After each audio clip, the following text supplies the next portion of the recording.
दोस्तों, वह कौन सी दो बातें हैं जो मनुष्य समझ जाए तो औलाद पर आई मृत्यु भी टल जाएगी? भगवान श्री कृष्ण ने बताया, ये दो बातें अगर मनुष्य समझ जाए तो औलाद पर आई मृत्यु भी टल जाएगी। एक बार की बात है, भगवान श्री कृष्णा गोकुल में राजभवन में विश्राम कर रहे थे। तभी वहां पर सत्यभामा पहुंच जाती है। सत्यभामा को देखकर भगवान श्री कृष्ण कहते हैं, हे देवी, आइए, आपका स्वागत है। आज आपका किस प्रयोजन से आगमन हुआ है? तब सत्यभामा कहती हैं, हे प्रभु, मेरे मन में एक प्रश्न उठ रहा था, सो इसी को प्राप्त करने हेतु आई हूं। तब भगवान श्री कृष्ण कहते हैं, हे देवी सत्यभामा, आपके मन में जो भी प्रश्न है आप निसंकोच होकर पूछ लीजिए। आपके प्रश्नों का उत्तर हम अवश्य देंगे। तब सत्यभामा कहती हैं, हे प्रभु, वह कौन सी दो बातें हैं जो मनुष्य समझ जाए तो औलाद पर आई मृत्यु भी टाल सकती है?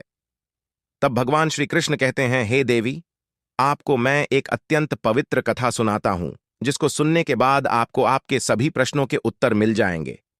तब देवी सत्यभामा कहती हैं, हे प्रभु, आप कथा को सुनाइए, मैं मन और ध्यान लगाकर इस कथा को पूरा सुनेगी।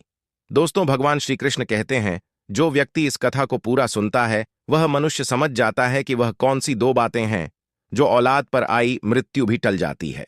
दोस्तों, आप लोग से निवेदन है कि वीडियो को लाइक करके, चैनल को सब्सक्राइब करके, बेल आइकन ऑल पर प्रेस करके कमेंट बॉक्स में जय श्री कृष्ण अवश्य लिख दीजिएगा। तो चलिए अब कथा को आरंभ करते हैं। भगवान श्री कृष्ण कहते हैं, है सत्यभामा।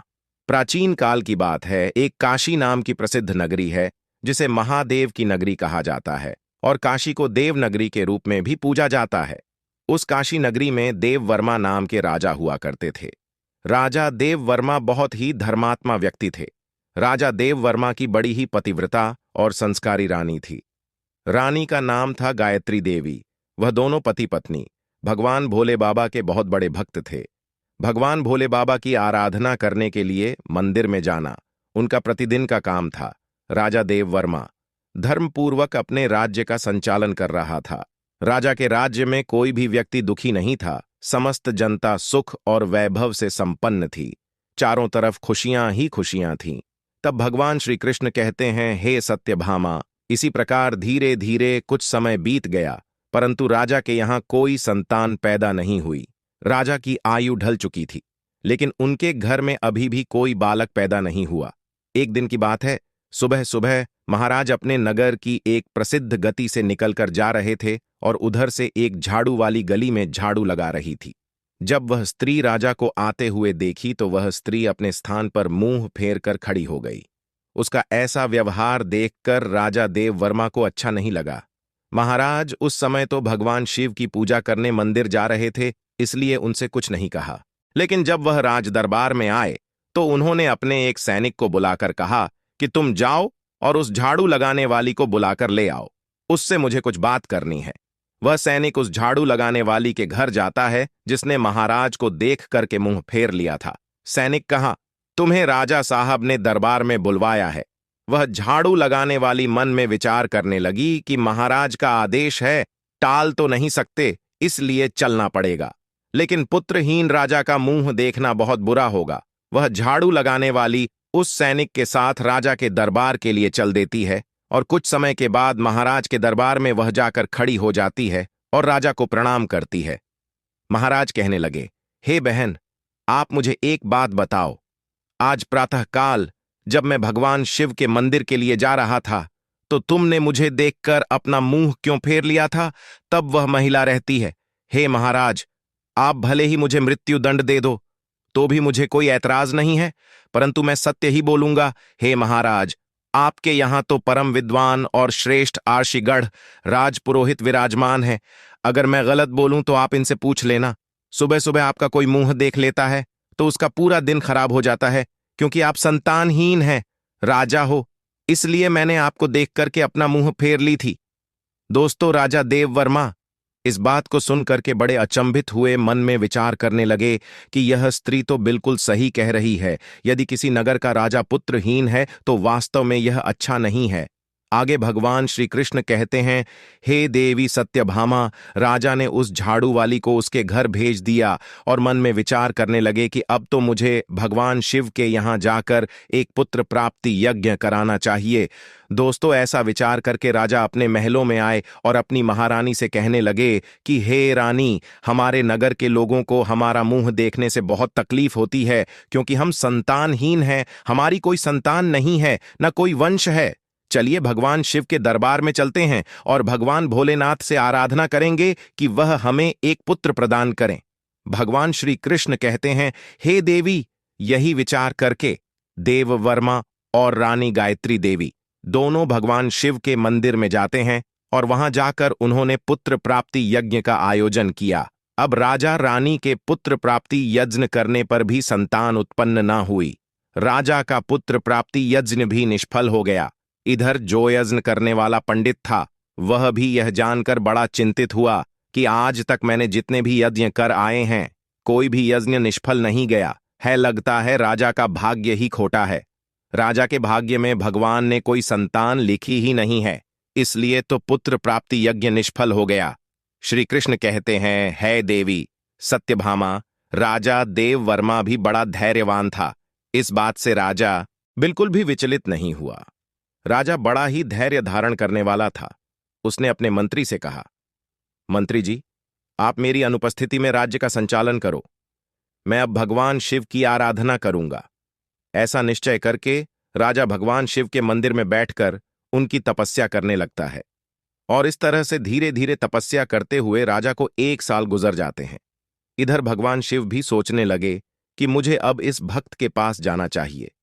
कुछ समय बाद भगवान शिव अपने नदी के साथ में राजा के सामने प्रकट होते हैं और कहने लगते हैं, हे राजन, मैं तुमसे अति प्रसन्न हूं, वरदान मांगो। तुम मुझसे क्या वरदान चाहते हो?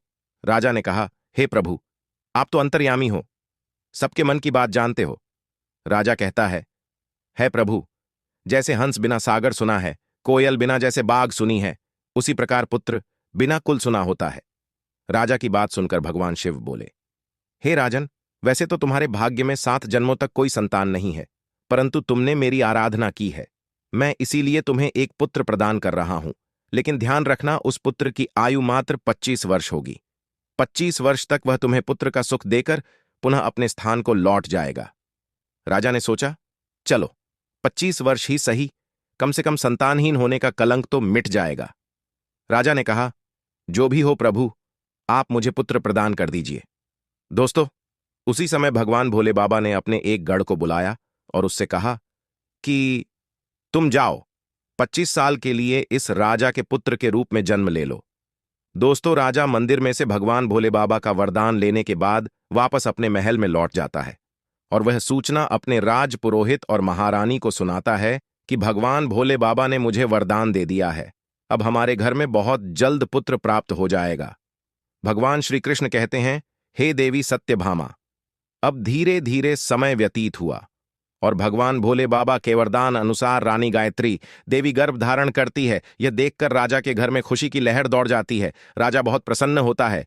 समय के अनुसार भगवान भोले बाबा के उस महान गढ़ ने राजा के पुत्र रूप में जन्म ले लिया। यह देखकर राजा और रानी बड़े प्रसन्न हुए। संपूर्ण काशी नगर में उत्सव मनाया गया कि महाराज के यहाँ पुत्र का जन्म हुआ है। संपूर्ण नगर में खुशियां मनाई गईं। ब्राह्मण ने उस पुत्र का नाम रुद्र प्रताप रखा। धीरे धीरे रुद्र प्रताप बड़ा होने लगा। राजकुमार रुद्र प्रताप अपने पिता की तरह बड़े ही धर्मात्मा और ईश्वर भक्त थे। राजा का पुत्र बड़ी तेजी से बड़ा होने लगा। धीरे धीरे समय गुजरता चला गया। इस बात से राजा बहुत प्रसन्न रहता था, क्योंकि उसके घर में एक पुत्र जो आ गया था, पुत्र के लाड प्यार और लालन पालन में राजा वह बात भूल जाता है कि इस पुत्र की आयु मात्र 25 वर्ष है। दोस्तों, जब उस पुत्र की आयु 15 वर्ष की होती है तो उन्हीं दिनों की बात है। एक दूसरे नगर का राजा था। राजा तेज सिंह की एक पुत्री थी। वैदेही रूप और यौवन में इंद्र की अप्सराओं की तरह लगती थी। वह एक परम सुंदरी कन्या थी। वह कन्या भी बड़ा दान धर्म किया करती थी। बचपन से ही उसे अपने माँ बाप द्वारा धर्म कर्म करने के संस्कार मिले थे। वह प्रत्येक जीव पर दया रखती थी। सवेरे उठकर सबसे पहले पक्षियों को दाना चुगाया करती थी और अपने द्वार पर आए हुए किसी भी अतिथि और साधु संत को खाली हाथ नहीं लौटती थी। वह हर भूखे को भोजन कराती थी। वह कन्या भी इधर धीरे धीरे बड़ी हो जाती है। महाराज तेज सिंह ने जब राजा देव वर्मा के पुत्र रुद्र प्रताप के बारे में सुना कि महाराज देव वर्मा का एक बड़ा धर्मात्मा और तेजस्वी पुत्र है, ऐसा विचार करके राजा तेज सिंह ने अपनी कन्या का रिश्ता राजा देव वर्मा के यहां भिजवा दिया। उधर राजा देव वर्मा ने मन में विचार किया कि मेरे पुत्र की आयु 25 वर्ष है, मुझे इसका विवाह कर लेना चाहिए और इसके यहां कोई पुत्र पैदा हो जाएगा तो मेरा भी वंश आगे बढ़ जाएगा। दोस्तों, ऐसा सोच विचार कर राजा देव वर्मा ने अपने राजकुमार का रिश्ता तय कर लिया और कुछ समय में ही राजकुमारी वैदेही का राजकुमार रुद्र प्रताप के साथ विवाह हो जाता है। राजकुमारी वैदेही बहुत ही पतिव्रता स्त्री थी। उसका एक नियम यह भी था कि वह भोजन तब तक नहीं करती थी जब तक किसी भूखे प्राणी को भोजन नहीं करा देती थी। धीरे धीरे समय गुजरता गया। भगवान श्री कृष्ण कहते हैं कि हे सत्यभामा, इधर राजा देव वर्मा को लगने लगा कि उसके पुत्र की मृत्यु का समय नजदीक आ रहा है। उसकी 25 वर्ष की आयु पूरी होने वाली है। राजा तो पहले से ही जानता था, क्योंकि भगवान भोले बाबा ने उसे सब कुछ बता दिया था कि आपके पुत्र की आयु मात्र 25 वर्ष होगी। राजा ने यह बात किसी को नहीं बताई थी। धीरे धीरे राजा की चिंता बढ़ती जा रही थी। जैसे जैसे राजकुमार की उम्र बढ़ रही थी, वैसे वैसे राजा की चिंता बढ़ रही थी। धीरे धीरे जब राजकुमार की आयु में मात्र 4 दिन शेष रह गए तो राजा सोचने लगा कि अब मैं क्या करूं, मेरा पुत्र तो 4 दिन के बाद मृत्यु को प्राप्त हो जाएगा। दोस्तों, पुत्र मोह के कारण भगवान भोले बाबा के वरदान को भी राजा भूल जाता है और पुत्र में आसक्ति होने की वजह से वह बीमार पड़ जाता है। वह पुत्र की मृत्यु की बात सबको बताकर उन्हें भी चिंता में नहीं डालना चाहता था। अब तो राजा ने भोजन करना छोड़ दिया। इधर जब वह दिन आ गया जिस दिन उसके पुत्र की मृत्यु होने वाली थी, उस दिन राजा सुबह से ही भगवान भोले बाबा के ध्यान में डूब गया। कहने लगा, हे प्रभु, पुत्र के जाने का दुख सहन करने की मुझे शक्ति प्रदान करो। विधि के लिखे को तो कोई नहीं बदल सकता। जो होना है वह तो होकर ही रहेगा। उस राजकुमारी की जो नवविवाहिता पत्नी थी, वह प्रतिदिन भूखे को भोजन कराया करती थी, पक्षियों को दाना चुगाया थी। रोज की तरह उस दिन भी वह अपने धर्म कर्म में लगी हुई थी। इधर यमलोक में यमराज ने देखा कि आज राजकुमार रुद्र प्रताप की मृत्यु का दिन है, तो यमराज ने तुरंत अपने 2 दूतों को आदेश दे देते हैं कि जाओ, अब से 1 घंटे के बाद तुम्हें राजकुमार रुद्र प्रताप के प्राण उसके शरीर से निकाल कर लाने हैं। राजकुमार रुद्र प्रताप के प्राण तुम ऐसे नहीं निकाल सकते। इसके लिए तुम्हें एक सर्प के पास जाकर और उसे राजकुमार की मृत्यु के लिए प्रेरित करना होगा, क्योंकि उस राजकुमार की मृत्यु सर्प के डसने से ही होगी। कोई सर्प उसे डसेगा तभी हम उसके प्राण हर सकते हैं। यमराज ने अपने दोनों दूतों से कहा कि जाओ और शीघ्रता करो और 1 घंटे के अंदर ही उसके प्राणों को लेकर आना है। यमराज की आज्ञा पाते ही 2 यमदूत राजकुमार रुद्र प्रताप के प्राण लेने के लिए चल दिए और उधर यमराज की माया से प्रेरित होकर एक सर्प मन में विचार करने लगा कि आज मुझे राजमहल में प्रवेश करना चाहिए और राजमहल में मुझे घूम कर देखना चाहिए। दोस्तों, अब तो वह सर्प घूमता घूमता चला जा रहा था और राजा के राजमहल में प्रवेश कर गया। अब वह सर्प तो यमराज से प्रेरित था, इसलिए घूमता हुआ वह राजकुमार की बेड पर पहुंच जाता है। जहां राजकुमार सोता था वहां जाकर राजकुमार के बिस्तर के पास बैठ जाता है। यमराज के दोनों दूत राजमहल के द्वार पर खड़े हो जाते हैं और समय पूरा होने का इंतजार करने लगते हैं। सोचते हैं कि 1 घंटे का समय कब होगा, कब यह नाग उस राजकुमार को डसेगा, तब हम उसके प्राणों को लेकर यमलोक जाएंगे। दोस्तों, इस प्रकार यम के दूत विचार कर रहे थे। तभी क्या होता है, किसी दूसरे एक गांव में एक गरीब व्यक्ति रहता था। उसकी एक पुत्री थी। उस पुत्री का विवाह उन्होंने समय पर कर दिया, परंतु उस पुत्री का जो पति था वह बहुत मदिरा पीता था और जुआ खेलना, वैश्यागमन करना उसका काम था। इसलिए वह उस गरीब दंपति की पुत्री को हमेशा परेशान किया करता था, उसको मारता पीटता था, उसे घर से निकालना चाहता था। उस गरीब दंपति की पुत्री वहां अपने पति के साथ कुछ समय तक रहती रही। उसके बाद वह गर्भ धारण करती है और एक दिन वह अपने पति की मारपीट से तंग आकर अपने पिता के घर चली आती है। उस लड़की का पिता बूढ़ा हो चुका था, इसलिए उसे कुछ कमाई नहीं हो पाती थी। वह बेचारा भी भीख मांग कर खाता था, भीख मांगता और तीनों प्राणियों का पेट पालन करता था।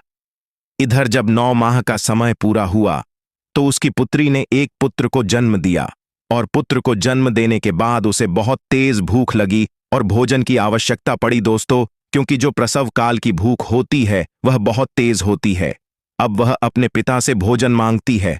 वह बेचारा गरीब ब्राह्मण भोजन लेने के लिए आसपास के गांव में चला जाता है, लेकिन उसके रोज रोज मांगने के कारण उसको लोग भीख भी नहीं देते हैं और उस गरीब को कोई भी खाने को भोजन नहीं देता है। उधर उस लड़की की भूख उसे बहुत बेचैन करती जा रही थी। तो वह लड़की अपने पिता से कहने लगी, पिताजी, मैं भूख के मारे मरी जा रही हूं।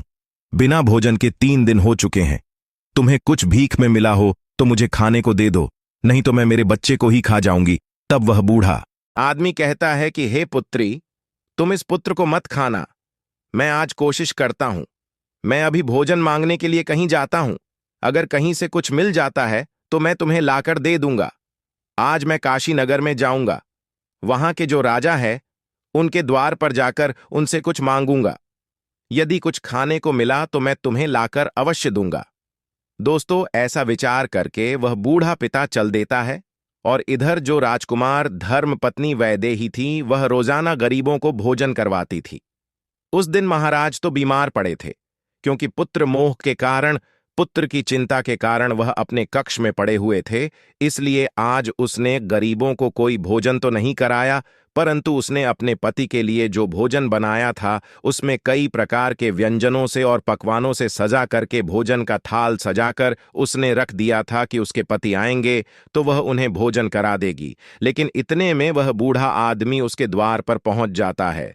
दोस्तों, इधर राजकुमार रुद्र प्रताप की पत्नी वैदेही को द्वार पर खड़ा वह दीनहीन वृद्ध आदमी दिखाई दे जाता है, और उस बूढ़े को देख करके उसे दया आ जाती है। बूढ़े आदमी ने उसकी तरफ देखा तो कहने लगा, हे बेटी, यदि मुझे इस समय कुछ भोजन मिल जाए तो तुम्हारा बड़ा एहसान होगा। रानी ने देखा कि यह कोई गरीब आदमी है और मुझसे भोजन मांग रहा है। यह भोजन तो मैंने अपने पति के लिए बनाया है। अगर यह भोजन मैं इसे दे दूंगी तो मेरा पति क्या खाएगा? फिर उसने सोचा कि मेरे पति तो अभी आए भी नहीं हैं, वह अपने बीमार पिता के पास बैठे हैं। तब तक मैं यह भोजन इस बेचारे गरीब व्यक्ति को दे देती हूं। मेरे पति आ जाएंगे तो मैं उनके लिए और भोजन तैयार कर दूंगी। इतना कहकर राजकुमारी वैदेही ने जो भोजन अपने पति के लिए बनाकर रखा था, उन स्वादिष्ट व्यंजनों से सजी हुई थाली उस गरीब बूढ़े आदमी को दे दी। बूढ़ा आदमी उस भोजन को लेकर चला जाता है। वह बड़ी शीघ्रता से चलता हुआ और भोजन को लेकर के अपने घर आ जाता है, क्योंकि उसकी पुत्री 3 दिन से भूखी थी। और उधर क्या होता है, जो राजा का पुत्र था, अपने पिता की देखभाल करने के बाद, उनको वैद्य को दिखाने के बाद राजा के कक्ष से निकलकर अपने कक्ष की ओर जाने लगता है। उसके महल के द्वार पर 2 यमदूत तैयार खड़े थे, और वह नाग उसको डसने के लिए उसके बिस्तर पर बैठा हुआ था। उधर उस वृद्ध ने वह भोजन ले जाकर और अपनी पुत्री को दे दिया। दोस्तों, तब भगवान श्री कृष्ण कहते हैं, हे देवी सत्यभामा, उस समय जब अच्छा होता है तो सब ठीक होता है। आप यह ध्यान रखें कि किसी भी विपत्ति को टालने के लिए आपको एक संकेत मात्र मिलता है, और यदि आप उस समय को पहचान गए, उस संकेत को समझ गए, तो बड़ी से बड़ी विपत्ति भी टाली जा सकती है। राजकुमार ने अपने कक्ष में जाने के लिए जब सीढ़ियों पर पैर रखा तो उसे छींक आ गई। उधर उसका निर्धारित समय पूरा होने वाला था। यम के दूत बड़े उतावले हो रहे थे कि 1 घंटे का समय पूरा होने वाला है, उसमें कुछ ही क्षण बचे हैं। साथ ही साथ उधर वह नाग गुस्से में बैठा हुआ उसके आने का इंतजार कर रहा था कि वह राजकुमार आएगा और उसे मैं 10 लूंगा। उधर उस बूढ़े आदमी ने भोजन ले जाकर अपनी बेटी को दे दिया। लड़की ने जब भोजन खाया तो पूछने लगी, पिताजी, यह भोजन आपको किसने दिया है? लड़की के पिता ने कहा, पुत्री, यह भोजन यहां की महारानी ने दिया है। यहां के राजा की जो पुत्र वधू है उसने मुझ पर दया करके यह स्वादिष्ट भोजन मुझे दिया है। भोजन देखकर लड़की की आत्मा से दुआएं निकलने लगी। वह भगवान से प्रार्थना करने लगी, कहने लगी, हे भगवान, जिसने भी यह भोजन दिया है उसका सुहाग अमर हो जाए और वह सदैव सौभाग्यवती बनकर रहे। जैसे ही वह उस भोजन का निवाला अपने मुंह के अंदर ले जाती है, उसी समय उसकी आत्मा से आशीर्वाद निकलता है कि उसका पति अमर हो जाए। तो दोस्तों, भगवान श्री कृष्ण कहते हैं, सच्ची आत्मा से निकला हुआ आशीर्वाद जरूर फलित होता है। अब इधर लड़की का आशीर्वाद भगवान के पास जाता है, देवों के देव महादेव के पास पहुंचता है। तो भगवान भोले बाबा का सिंहासन हिल गया कि यह क्या हुआ, मेरा सिंहासन क्यों हिल रहा है। भगवान भोले बाबा मन में विचार करने लगे कि दुनिया में ऐसा क्या घटित होने वाला है। उन्होंने तुरंत नारद मुनि को बुलाया और नारद से कहा कि देख करके आओ, तीनों लोकों में क्या घटित होने वाला है। नारद ने जब देखा तो सब समझ में आ गया।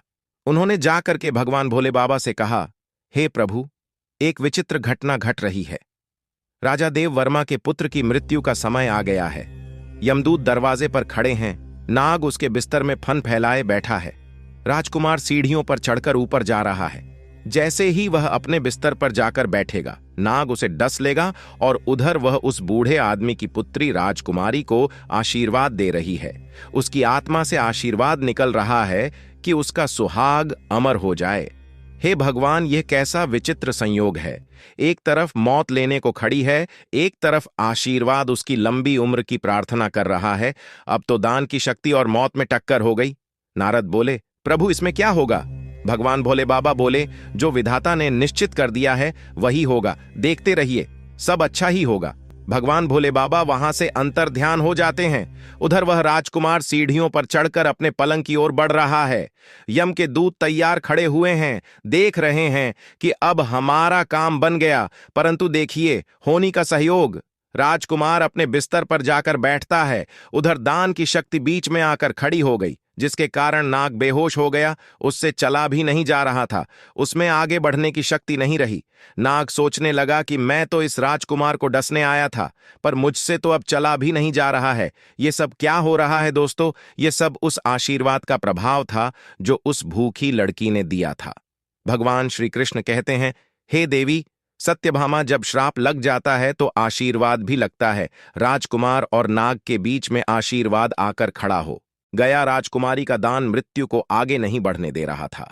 यमदूत उस दान की शक्ति से कहने लगे कि तुम यहां से लौट जाओ, हमें हमारा काम करने दो, हम इसके प्राण लेकर जाएंगे। तो दान की शक्ति और उस लड़की का आशीर्वाद कहने लगा, कभी नहीं, ऐसा कभी नहीं होगा कि हमारे होते हुए तुम इसके प्राणों का हरण कर लो। दोस्तों, अब तो दोनों में बहस आरंभ हो जाती है। बहस आरंभ हुई तो उनमें युद्ध शुरू हो गया और दान की शक्ति ने उन यम के दूतों को आगे बढ़ने से रोक दिया। यम के दूत आगे नहीं बढ़ पाए और यम के दूत वापस हार कर यमलोक को चले गए।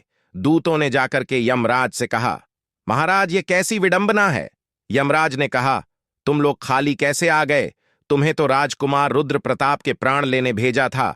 तभी यमदूत कहते हैं, हे स्वामी, उसके प्राणों को लाने में दो बड़ी बाधाएं बीच में खड़ी हैं, उनके आगे हमारा कोई जोर नहीं चल पाया। यमराज ने कहा, ऐसी कौन सी बाधाएं हैं जो मृत्यु के मार्ग में रोड़ा बन रही है? दोनों यमदूतों ने बताया, हे स्वामी, एक तो दान की शक्ति है, दूसरी आशीर्वाद की शक्ति। इतनी बात सुनकर यमराज बोले, हे दूतों, लगता है प्राण लाते लाते तुम लोग बूढ़े हो गए हो।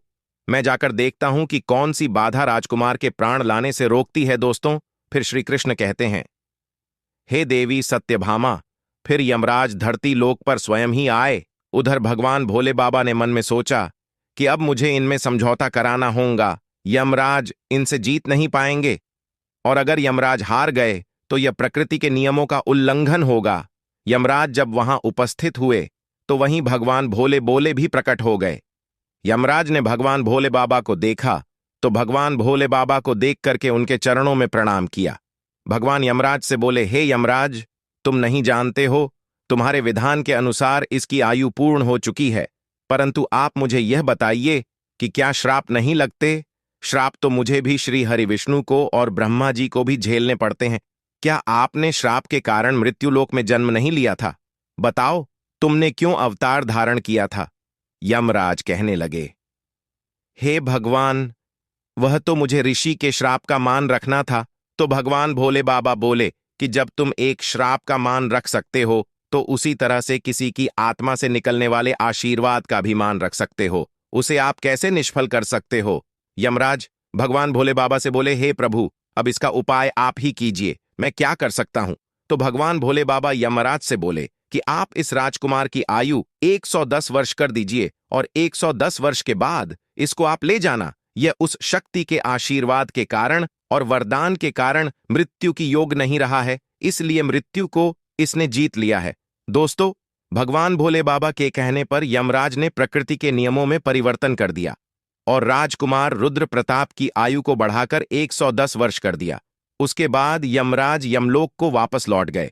इधर राजकुमार रुद्र प्रताप की आयु 110 वर्ष की हो जाती है। दोस्तों, भगवान श्री कृष्ण कहते हैं, हे सत्यभामा, इस प्रकार से एक भूखे को भोजन दान देने पर राजा की औलाद पर आई मृत्यु भी टल गई।